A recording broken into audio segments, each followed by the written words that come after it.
Welcome to Ask Davis. I am Davis, and on this channel we discuss retirement and personal finance in plain language. No jargon, no fluff, just what you actually need to know. Today we are talking about a new national study showing that Americans now believe they need $1,460,000 saved to retire comfortably. That number has been circulating widely, but the more important question is not what Americans believe as a group. It is whether that figure is actually right for you. That is what we are going to find out today. Let me start with the study itself.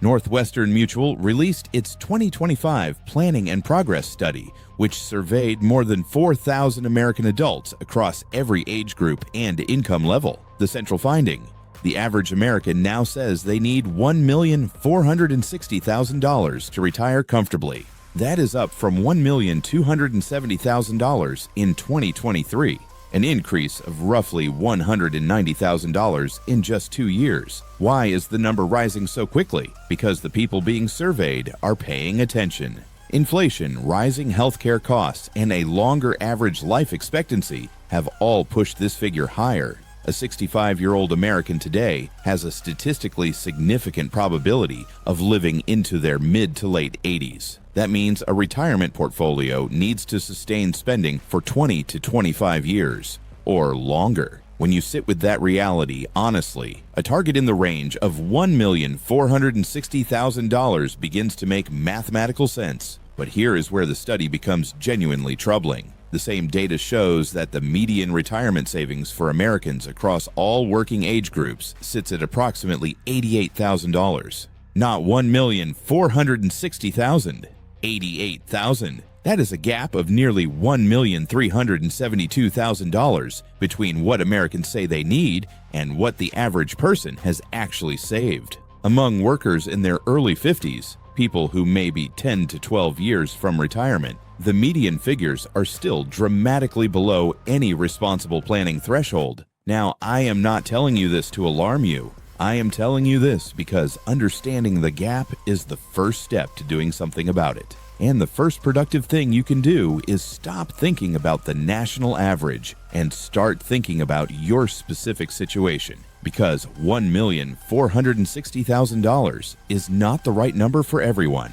Let me show you how the math actually works. The most widely used framework for translating a savings balance into retirement income is the 4% rule. It works like this. If you retire with a balanced portfolio, you can generally withdraw 4% of its value in your first year of retirement, then adjust that amount upward for inflation each subsequent year. Research has consistently shown that this withdrawal rate carries a high probability of sustaining a 30-year retirement across a wide range of market conditions. It is not foolproof, and I will address its limitations, but it is the most evidence-backed starting point available. Applying that rule to the study's number, 4% of $1,460,000 equals $58,400 per year, or roughly $4,866 per month from savings alone. You then add Social Security income. The average Social Security retirement benefit as of 2025 is approximately $1,907 per month,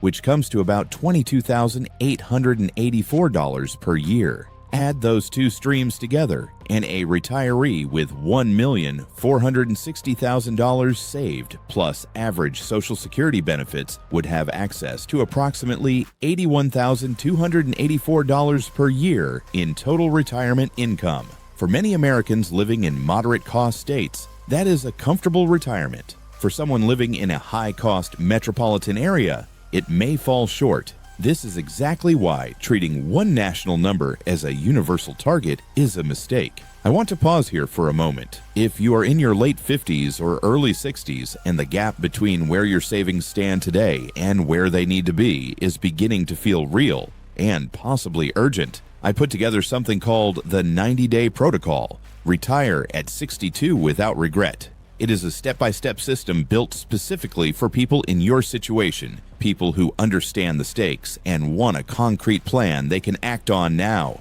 not in 5 years. Everything we are covering in this video is part of the broader framework laid out in that protocol. The link is in the first comment below. Now let us look at the factors that actually determine the right retirement number for you specifically, because this is where most people make critical planning errors. The first factor is your planned retirement age. This matters more than almost any other variable. If you retire at 62, your savings must cover a potentially 30-year retirement. You will also face a waiting period before your Medicare eligibility begins at 65, meaning you will need to purchase private health coverage for up to 3 years, which can cost a couple over $24,000 per year or more, depending on the plan. And if you claim Social Security at 62 rather than waiting until your full retirement age, which for anyone born in 1960 or later is 67, you permanently reduce your benefits by as much as 30%.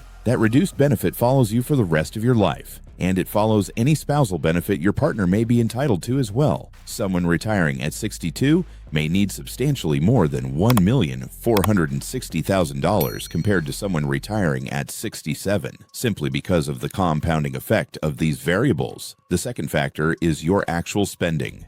Most planning models assume retirees spend between 70 and 80% of their pre-retirement income. That is a rough average. The reality is far more individual. Early retirement, ages 62 to 72, tends to involve higher spending for many people. Travel, home improvements, experiences they deferred for decades. Later retirement, ages 75 and beyond, often involves reduced discretionary spending but sharply increased healthcare expenditures.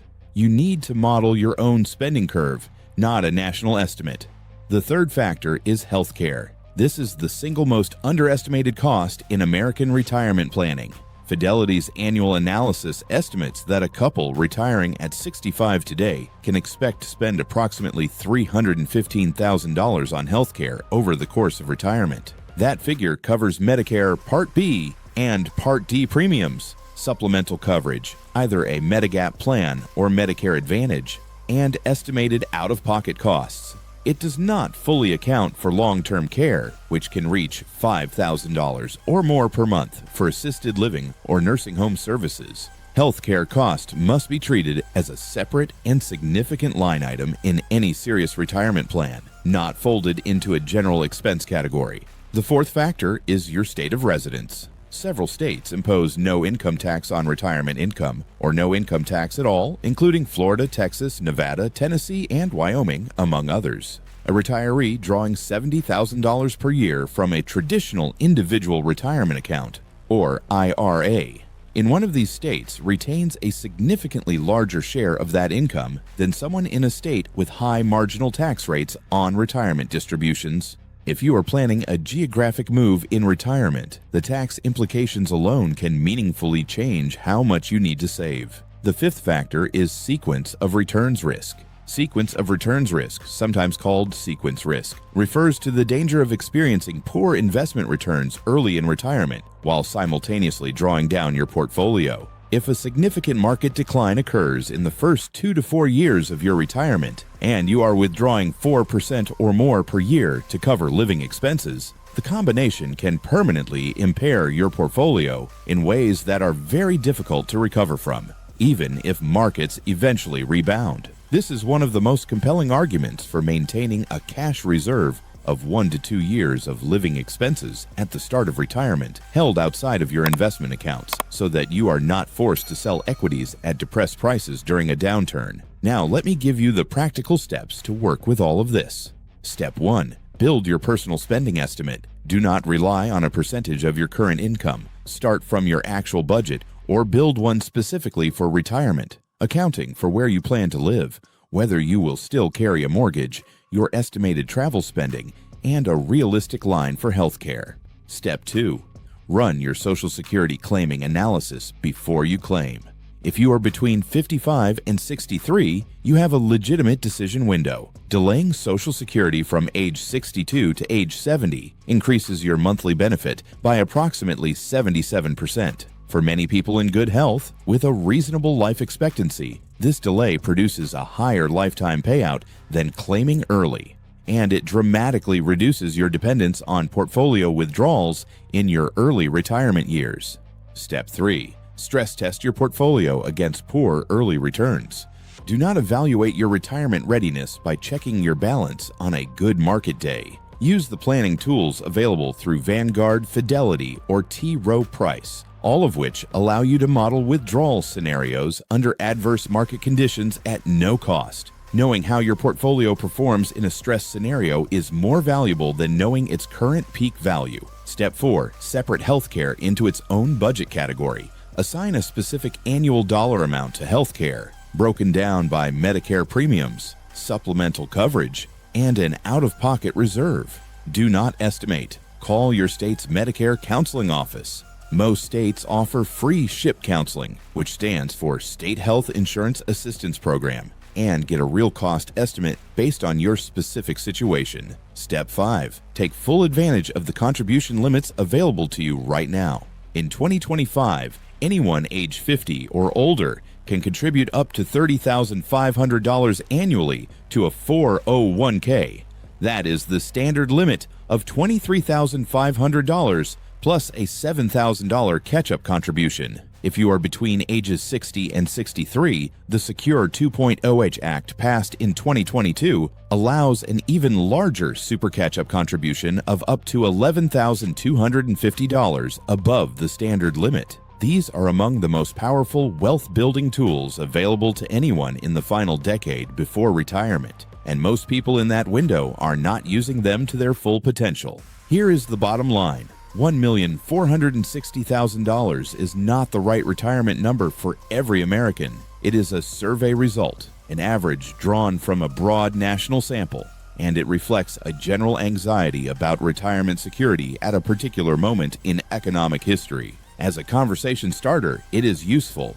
As a personal planning target, it is insufficient on its own. Your real number depends on when you retire, what you spend, where you live, how much Social Security income you will receive, and how you navigate healthcare costs across a retirement that could last 2 to 3 decades. For some people, those with modest expenses, low tax states, and strong Social Security benefits, the real number is considerably lower than $1,460,000. For others, those with high costs, early retirement plans, or significant healthcare exposure, the number is higher. The only way to know where you stand is to run your own numbers, honestly and specifically. I would like to hear from you.